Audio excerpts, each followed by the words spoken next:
Hi, it's Leanne, occupational therapist from Seed Healthcare Solutions. I've been running Secret Agent Society for over 10 years, pretty much since it first started. I actually trained with Renee Beaumont, who wrote the program. She's a psychologist from Brisbane.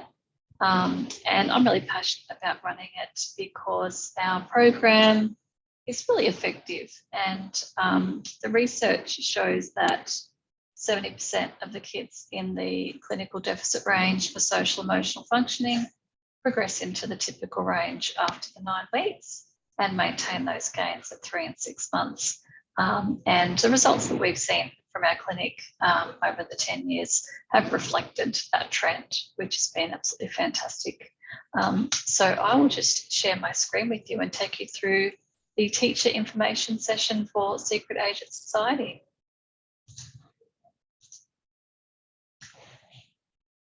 Okay, so these are some of the activities that we're going to go through. So generally I do run sessions where we've got 90 minutes with the children in a group. I tend to run it with 1 therapist to 3 kids, and then we do a 3 and a 6 month follow-up meeting as well. It can be run in other formats. In terms of the teachers, there is a teacher information session, which obviously a lot of this information is covering, and there are also weekly teacher tip sheets. So generally the parental carer provides that to the school, and that just helps the school keep up with the sorts of concepts that the child is covering each week. And a big bonus is that the school can learn the sorts of vocabulary that we are teaching the children, to generalise those to the school environment. For teachers who feel like maybe they don't have time to read the tip sheets or to help out with Secret Agent Society, what we find is that taking some of this time to address the important helps prevent needing to address the urgent later on. So it can actually be a time saver by investing the time up front because you reap it later on. So with the program, there are missions. They involve digitised learning with Secret Agent Society Digital HQ. They practice their skills and they answer the journal questions. If they don't have a device or internet access at home, they can still undertake the activities. We can work around it. The program used to be done with manual workbooks where the children would write in them, and sometimes writing was a bit of a barrier for them. So I have found that the digital version has been helpful for the kids. The parents have struggled a little bit more with understanding what they need to be doing. So I'll actually be doing another video about how they can get on top of that as well. So we've already run through some of the research around it, and it is generally geared towards children with autism, attention deficit, anxiety, things like that. I personally have also put kids through the program where they're just struggling with peer relationships, neurotypical, no medical conditions as such, but just needing a bit of a hand, and they found it quite transformative in their lives. So that was really beneficial feedback. So we did find that those who had the best outcomes in the research had done the weekly missions. So things like doing the computer game, the home missions, the daily goals were the ones where they had had the most gain. So probably of that sort of 24% where they did have those significant gains, they tended not to do that work between sessions because it's just head knowledge then. They're not generalising it to their everyday environment. It's also been found to be effective to be delivered in clinics, in school settings, or even remotely via telehealth. So there is a teacher questionnaire booklet that we love you to fill out if you can. At the moment, it is a hard copy booklet that you fill out, or you can fill it out using an interactive PDF format. We in our clinic have actually adapted it to be able to be filled out via Adobe. which is another way of doing it. It will eventually be able to be filled out through the SAS portal. They're still working on that. And we do need all questions answered because we do actually compare the results against norms for one of the assessment tools and also pre and post results for another one. So it's really important. So we use this thing called a skill tracker as a short-term motivator to use their skills at school, home and other environments. There's a suggested target behaviour provided each week, and that is in the teacher tip sheets as well. You can slightly adapt it. You can add some extra target behaviours. It's fine to individualise it. I find most people find to start with, maybe just use the ones that are suggested, and then once you're feeling more comfortable with it, then look at playing around with changing it up a little bit. So as you can see, we've got some target skills here. For example, detecting how others feel from face, voice, body clues. We've got the symbol and the daily target. And there's another one there, detect when you feel angry or anxious and rate the strength of these emotions. So usually the parent will choose the symbol for that target. So it's basically like a tick to say, yep, they've done it. So that's what that is for. So you can see in the practice log how many they got for the first target skill and how many they got for the second one as well, and their daily tally as well. If they do achieve their daily score, so for example, if the target was, as you can see, a combined total of 5 there, if they got 6, they can save up those extra points for more medium-term rewards so they don't get wasted. So teachers can fill this out online if they are entered as a mentor in the SAS portal. I have found that some teachers seem to have struggled to get onto the portal, and I'm assuming that's because of their school's internet filtering software. That's something that I'm finding is a bit of a struggle, so it probably does need to be addressed a little bit more by the Social Skills Institute. There are other ways of doing it through the little skill tracker cards that you can still buy from the e-intelligence packs or actually from a downloadable PDF document. But if you want to text between yourself and the parent the number of points, or a post-it note, or honestly just write it on anything, then as long as that communication is happening, it really doesn't matter how that happens. So we do tend to, the way I work it out is I say to parents, how many times per day does your child currently display that target behaviour? And then I suggest that they add maybe 10 or 20% to that baseline. We want to increase the chances of success so they get motivated by receiving their rewards, but we also don't want it to be too easy where they're not being challenged and not progressing. So these are done daily. So if you do use the hard copy card, it can be exchanged between home and school daily. If you can't do it daily, which is a lot, and when you do it daily, it might be like the last couple of minutes at lunchtime, last couple of minutes at school. It could be done by the teacher, teacher's aide, integration aide, a volunteer at the school. A few times a week is amazing. Once a week is still good. We want the kids to see that it's important and that the influential people in their lives see it as important. So even once a week would be amazing. So you can have a look at the progress on the skill tracker using these different tabs. And you can see that's a version of the physical tracker as well. Okay, so when it comes to rising anger and anxiety, what we really want to do is have a look at the triggers that are causing this. There's usually a pattern there that we could change. Maybe we could change what happens before that behaviour. Maybe we could change the behaviour. Maybe we could change what happens after the behaviour. And then once we reduce some of those challenges, we can gradually increase them as their skills improve in managing their emotions. And we provide lots of praise and rewards for their effort.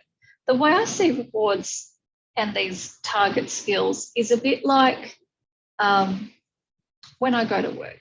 If I have a clear job description, I know what my employer wants of me. It's clear. I'm aiming for that bullseye on the target.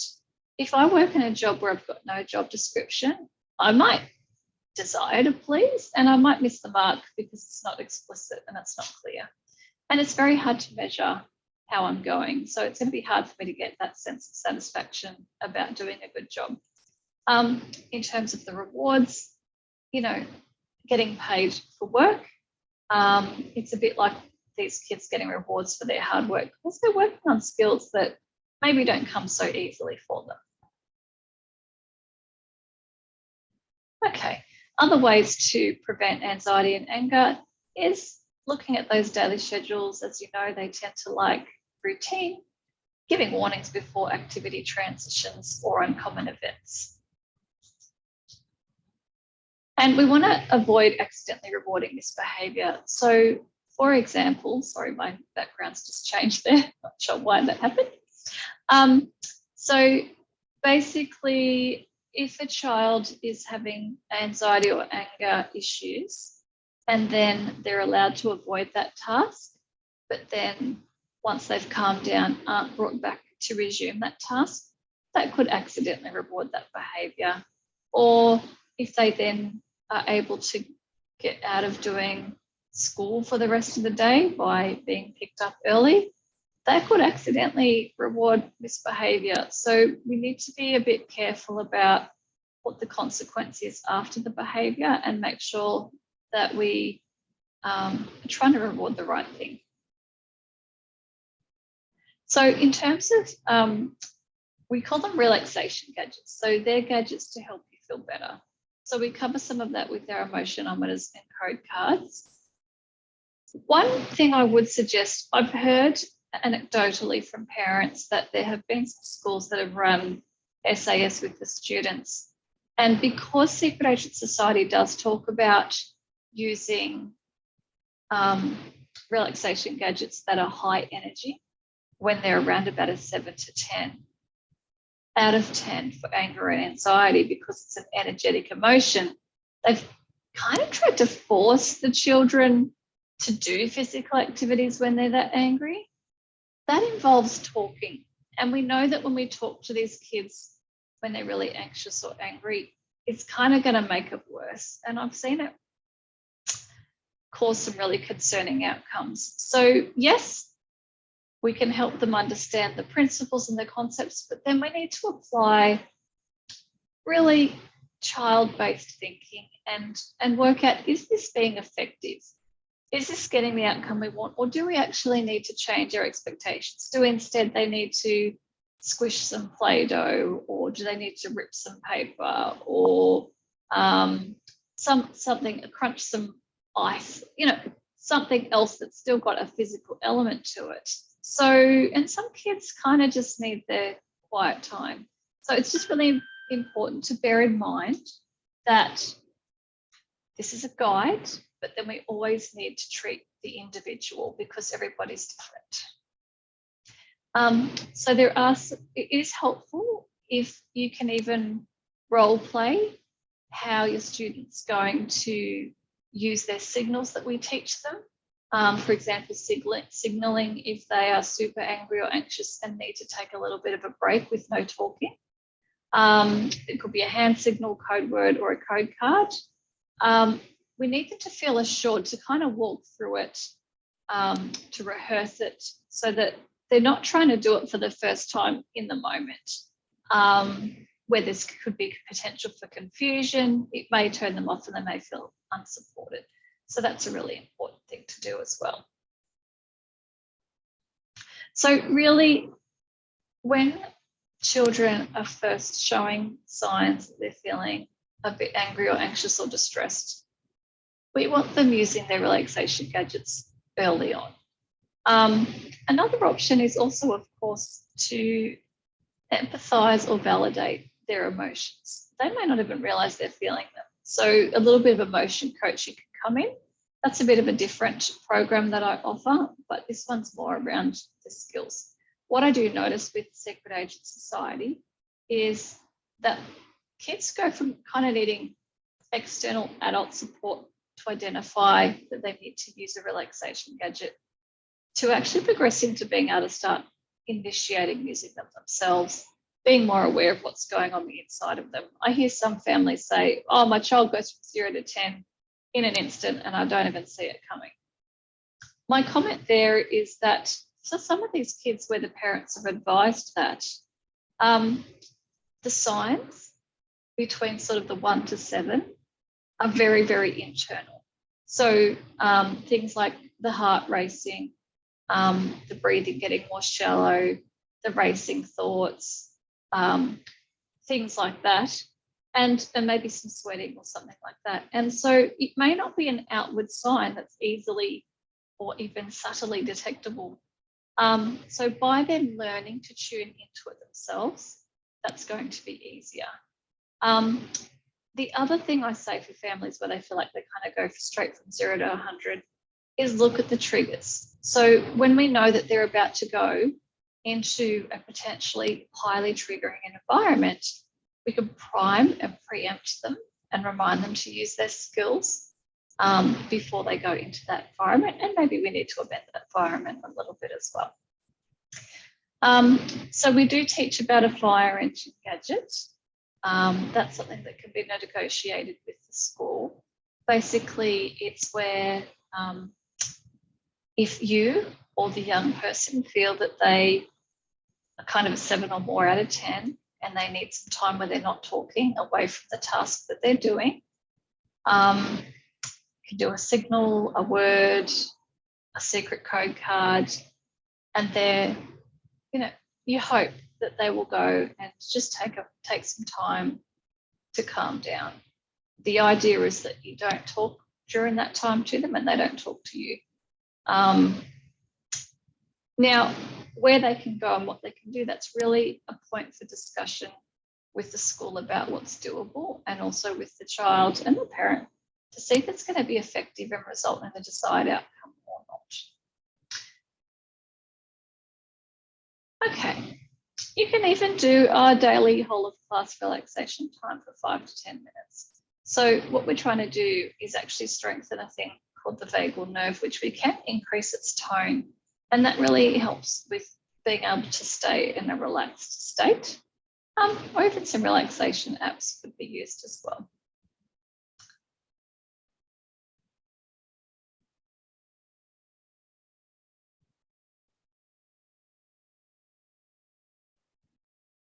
So you can see here that if they have used their fire engine gadget, gone away for a period of time, for example, 10 minutes, return to the task that they were doing when they got upset, we can use a little bit of praise and give a credit for them having used a gadget, being mindful of not wanting to reward the behaviour, but reward them using the gadget.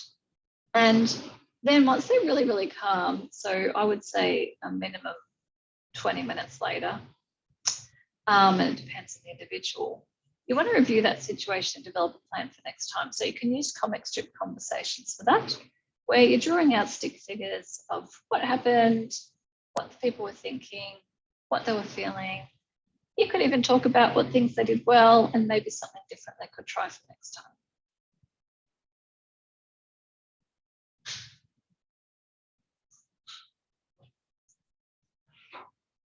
Okay, so we know that a lot of children learn best from visual information.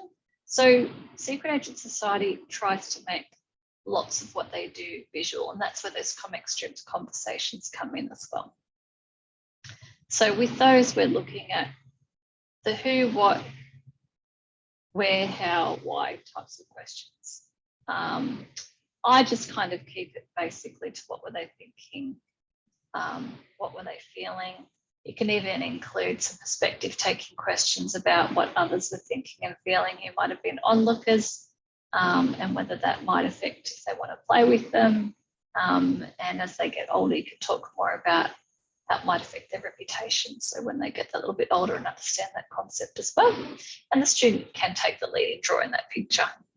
They can quite enjoy that. And that starts getting them engaged in higher levels of the brain, which helps them relax as well. There's an example there of what that looks like.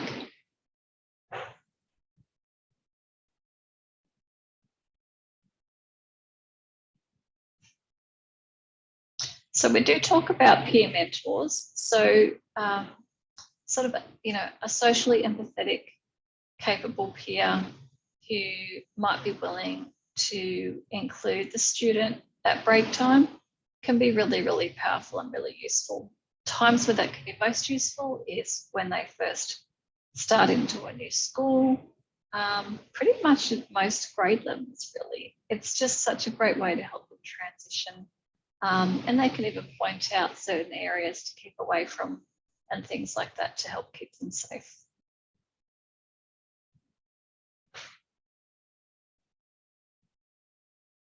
And we need to give support to that peer mentor as well. Can also rotate the role. So that person isn't just relying on one person, they've got a few that they can rely on. It's a nice way to go.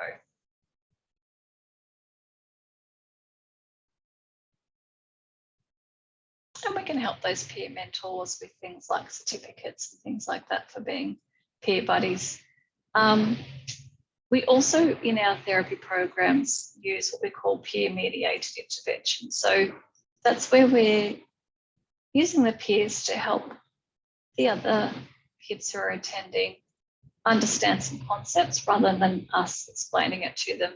Sometimes they're more willing to receive it from their peers. So from about the age of 10, kids start to look less to adults and their parents as their role model and more to their peers. So it can be particularly helpful there as well.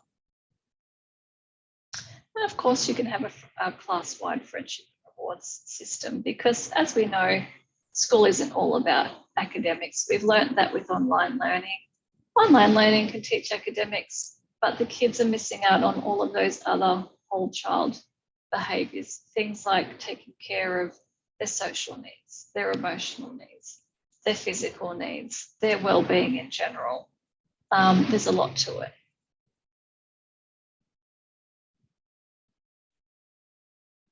So this is an example of how you might have a friendship and reward system. You might have some time each day where they might discuss peers-friendly behaviours and add up some points and exchange those points for a class reward.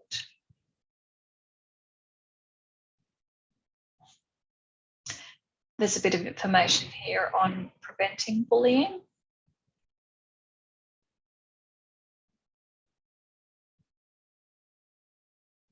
So we talk about creating safe zones, so quiet and well supervised areas, so that if kids are finding that they're experiencing bullying, there's an area where they know it's going to be supervised. So one thing I've observed when I've done school visits is that the kids are on amazing behaviour during lunchtime when they're being supervised. The bell goes, the teacher might leave, for example, the oval first to head off to class. And as the students are coming, sort of struggling behind, that can be where I've noticed some incidents have taken place. So it's just something to be a little bit aware of kind of where are your black spots happening.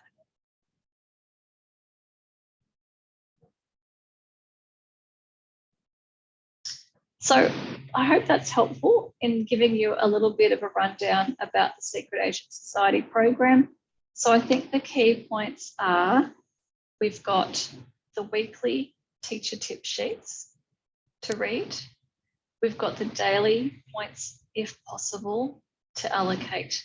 So you're looking at about 15 minutes per week to read the tip sheet, probably more like 5, and then call it 5 minutes per day maximum, a couple of minutes per day, if possible, or at least per week, with that awards, providing the points towards their awards. I hope that's been helpful. The other thing probably worth mentioning is that I often like to go to the school at the start of the program where possible for a school visit to have a look at the child. What I like to observe is for about an hour, so about half an hour in class at their in-class function, and then for about half an hour during a break to see how they're interacting. I'm pretty heartbroken that most of the time I've done school visits, the children have been sitting alone. They often go to the library and play on their laptops. And it's really heartbreaking. And I've got a real passion to try and help prevent that. One of the ways where I feel like we can help that as a business is by sending in our allied health assistants to scaffold the interactions with their peers to facilitate more acceptance, to work out what's falling down, and then we can do some work in the background as well, some skills building to try and help to assist with those little issues. So reach out to us if that's of interest, and I look forward to providing a little bit more information about the new digital version of Secret Agent Society. Bye.